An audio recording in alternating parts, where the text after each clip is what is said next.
Now, from WYDC TV, this is Big Fox News at 10.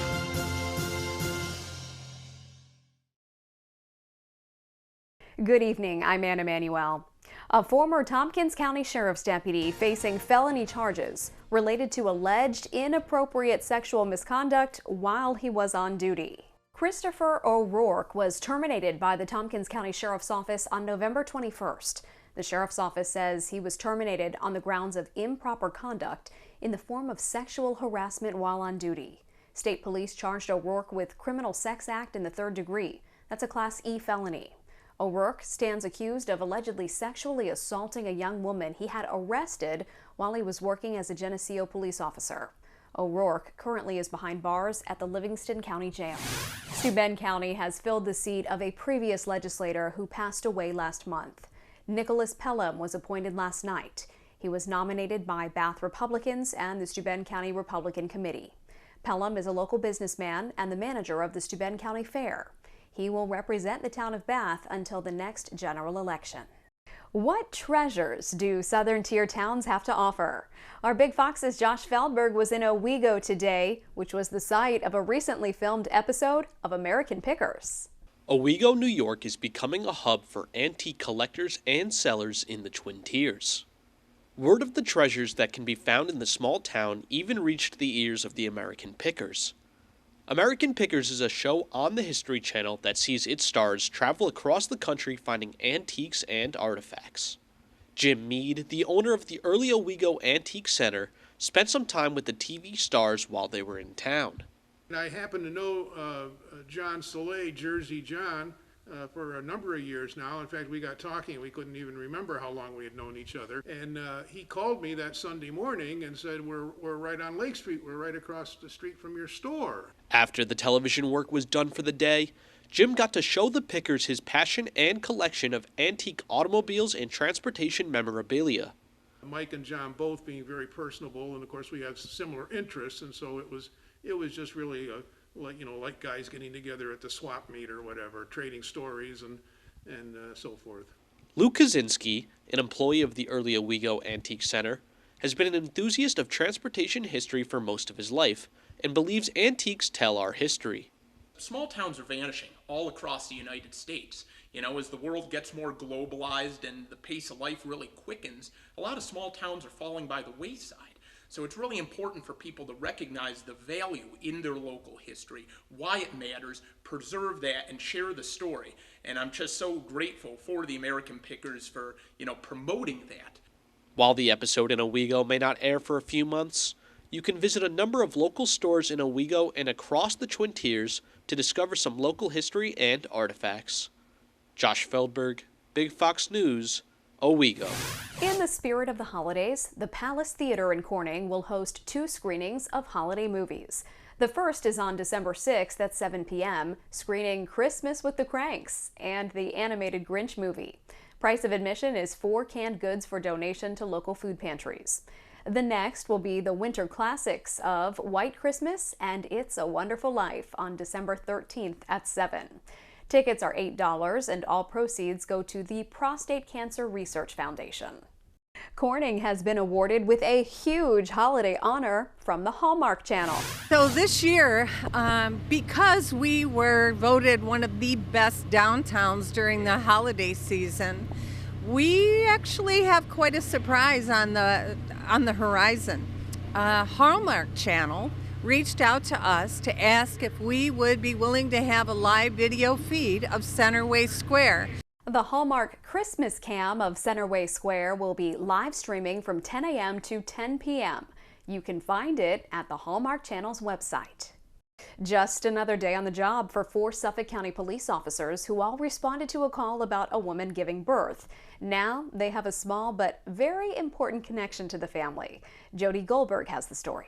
Rebecca Reyes wasn't due for another 3 weeks, but baby Owen, it was her 3rd kid, so she knew when it was coming out, had different plans. I was like, Mom, are you sure you're gonna have this baby? She's like, yes, I'm sure. The 911 call came in at 10:13 on Saturday morning. 12 minutes later, our newborn baby Owen was here. and these 4 Suffolk County police officers quickly responded. A lot of times these calls come over, they might not be exactly what they are, but this time it actually was. Quick thinking and police academy training led to a smooth delivery. She was home alone. When we got there, the dad happened to be pulling up at the same time. The father grabs us outside, brings us to the basement, and there was mom standing up, telling us exactly what was happening, that she felt the baby coming out. The officers thanked Shirley Community Ambulance for doing their part, getting here so quickly, helping cut the umbilical cord, and then taking mom and baby to the hospital to make sure they were okay. They're hoping for a reunion down the road where they could meet baby Owen. It was a beautiful experience. A first experience for 3 of the officers. They always said that you will be delivering a baby in the academy, and I kind of didn't believe them a little bit, but they were right. But for the 4th, Sergeant John Eric Negron. I thought that my childbirth days were over when I became a sergeant this year, and I guess the record lives on. This was the 5th baby he helped deliver. Seeing their faces after the call was like looking in the mirror. I know how it was. Baby Owen weighed a healthy 6 pounds and 13 ounces. Mom, who's at home with him resting, says everyone's fast response prevented her from delivering on her own. As for the next call, I can pass the torch to them, knowing that if I'm not there, they're going to be able to do whatever that needs to get done. No, these guys are ready to spring into action. Jody Goldberg, Fox 5 News. The man who opened fire on a Buffalo supermarket, killing 10 black people, pleads guilty. Families of the victims say this is the first step in getting justice. Alexis McAdams has more. The teenager police say fatally shot 10 black people at a Top supermarket in Buffalo, New York, pled guilty to murder and hate-motivated terrorism charges on Monday. Prosecutors say 19-year-old Peyton Gendron targeted victims in that May shooting because of their skin color. Erie County District Attorney John Flynn calling the guilty plea swift justice. Justice has been done today. But while justice has been accomplished, nothing will ever bring back the 10 beautiful people who lost their lives on that day. The victims ranged in age from 32 to 86 years old. Among them, store customers, a top security guard, and a church deacon. In court on Monday, community leaders and victims' family members cried as the judge referred each victim by name. It was just gut-wrenching, and it made you angry all over again. That was a hard pill to swallow because it just brings back that day all over again. Prosecutors say the evidence against Gendron was overwhelming. It included video footage from a helmet camera that he live streamed from during the attack, as well as an online document where he posted his views about white supremacy. Gendron will be sentenced on February 15th. The domestic terror charge automatically carries life in prison without parole. This critical step represents a condemnation of the racist ideology that fueled his horrific actions on May 14th. Gendron faces separate federal hate crimes charges that could carry the death penalty. In New York, I'm Alexis McAdams, Fox News. Postal workers are working hard all holiday season to get your packages and cards out on time. We have an inside look at their operation, plus your complete forecast. Stay with us. Here's your local stock market update from Big Fox.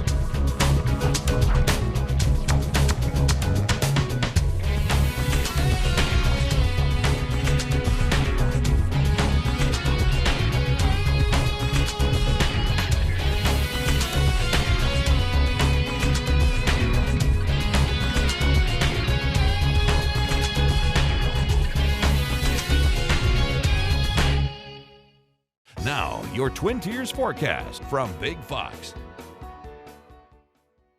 After only a few peaks of sunshine was able to work out of the cloud cover today, we're back under an active weather pattern that will take us into December. Now, our last day of November will be a rainy day. We even see that the system could end up with some light snowfall into our Thursday forecast. But from Wednesday into Thursday, we will be dealing with some blustery conditions, which the winds are going to be really decisive on what type of precipitation that we do see across the area. And we'll detail more in that moment.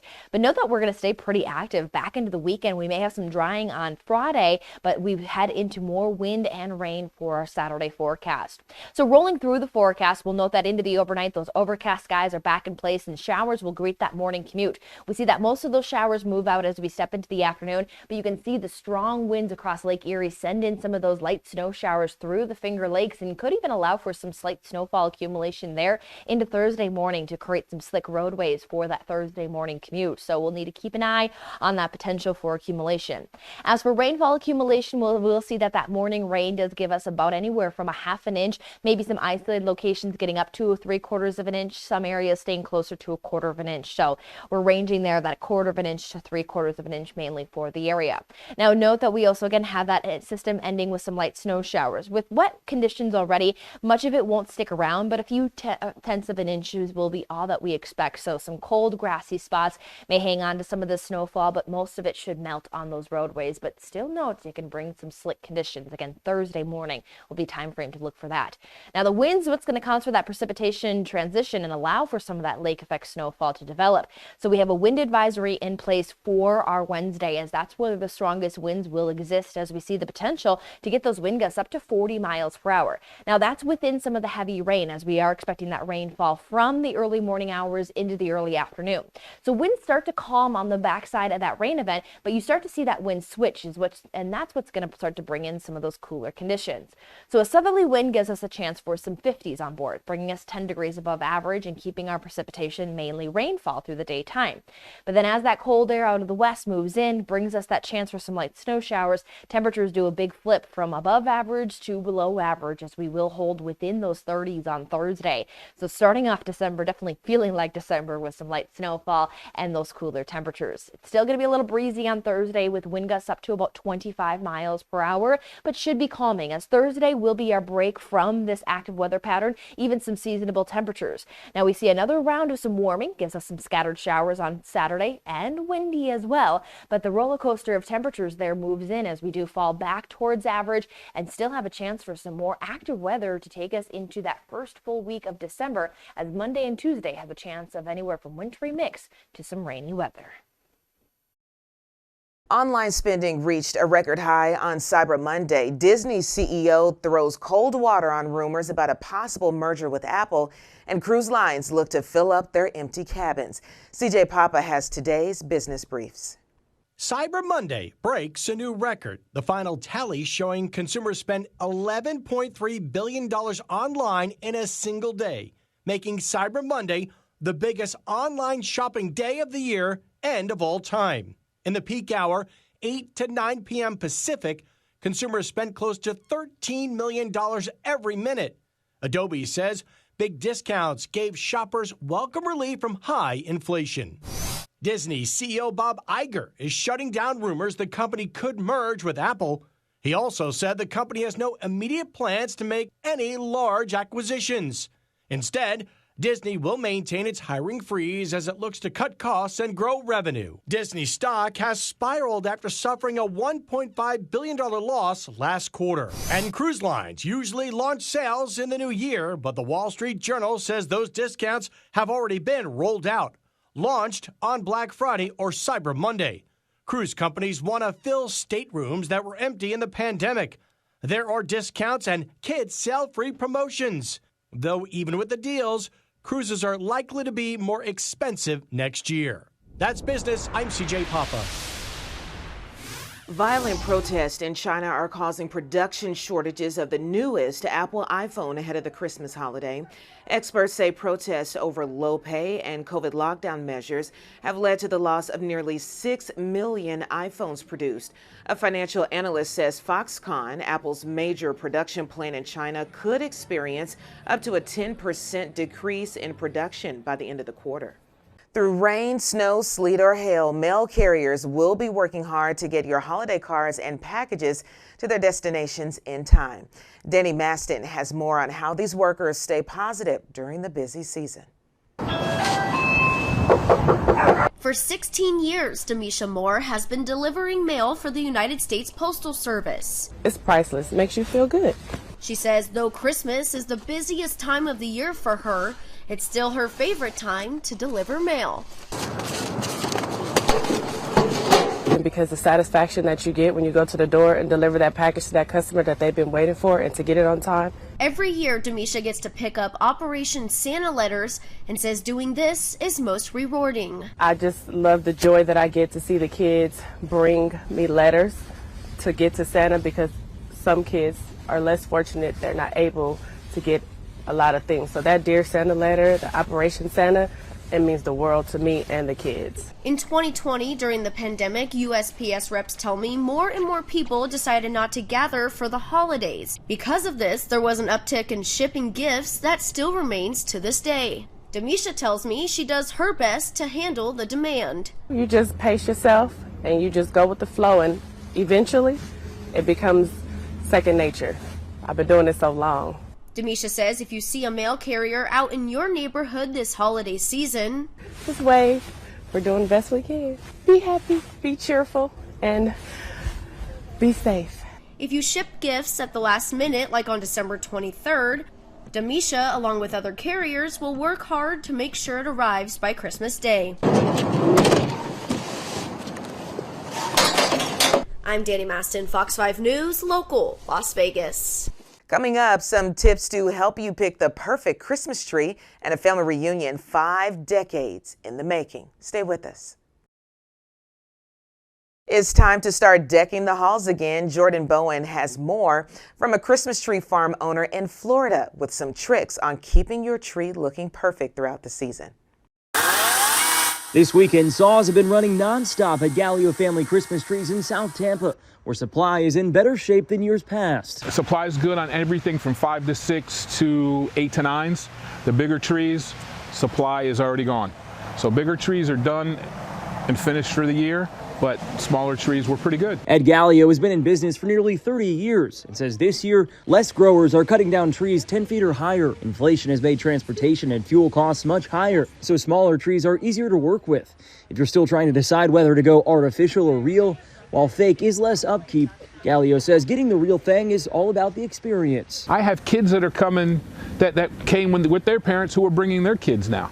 So it's nice to see, and that's why we do it. It's a lot of hard work. I'm getting older, and my kids can pitch in only a little bit because they have their lives, they work. But me and my buddy, we do a lot during the week, and it takes us a month to set up, but it's well worth it. If you do go for the real thing, upkeep is what's most important to keep it from turning brown. It's why as soon as Gallio gets a truckload of trees to the lot, he immediately puts them in water and keeps them there until they're bought. You have to keep it away from the heat source. You have to keep it, like if you're going to put it in your house, don't let the heater blow on it, the vent, close it up. We recommend you start with warm tap water, and then as you add 7-Up Sprite or ginger ale, the sugar. Okay. The sap is sugar, you're putting sugar in it, and it's going to keep it looking fresh and green all season long. Reporting in Tampa, Jordan Bowen, Fox 13 News. 51 years ago, Melissa Highsmith went missing from her Texas home, but her family, well, they never stopped searching for her. Now, thanks to a DNA test, the family is complete again. Matt Finn has more on their emotional reunion, more than 5 decades in the making. The Highsmith family had a lot to be thankful for this Thanksgiving after reuniting with their daughter, who disappeared more than 5 decades ago. We always knew that we had a daughter out there. The family never stopped searching for Melissa Highsmith, who was abducted as a baby from her mom's Fort Worth, Texas apartment August 23, 1971. Around the time of the kidnapping, Melissa's mom, Alta, placed an ad in the paper looking for a babysitter. She ultimately hired a woman to care for her 21-month-old Melissa, who was never seen again. The family believes that woman abducted and raised Melissa. I really have no doubt in my mind that it was her. I didn't feel no love growing up. I didn't have that bond with my mother. As part of their efforts to find Melissa, some of her biological siblings took a 23andMe DNA test. The results matched to Melissa's children. My daughters called me crying and they said, "She's alive, Daddy, she's alive, she's alive." The Highsmiths reached out to Melissa's daughter, who connected the long-lost relatives. The emotional reunion happened over the weekend. It was just a mixture of joy and being terrified and excited. It turns out Melissa, who was raised as Melanie, grew up just 10 minutes from her biological family. But after this long-awaited reunion, she plans to legally change her name back to Melissa Highsmith. Matt Finn, Fox News. We'll be back with more right after this. And we want to leave you with a smile tonight and maybe a lift ticket. Jeep is offering a $40,000 ski trip to the person who names its new SUV. The Wagoneer-style vehicle is one of 2 cars from the company expected to go on sale in 2024. The winner of the contest will receive a week-long trip for 4 people to Jackson Hole Mountain Resort. Submissions must be limited to 50 characters, and the contest ends on December 2nd. I'm Harriet Wallace. Thanks so much for watching.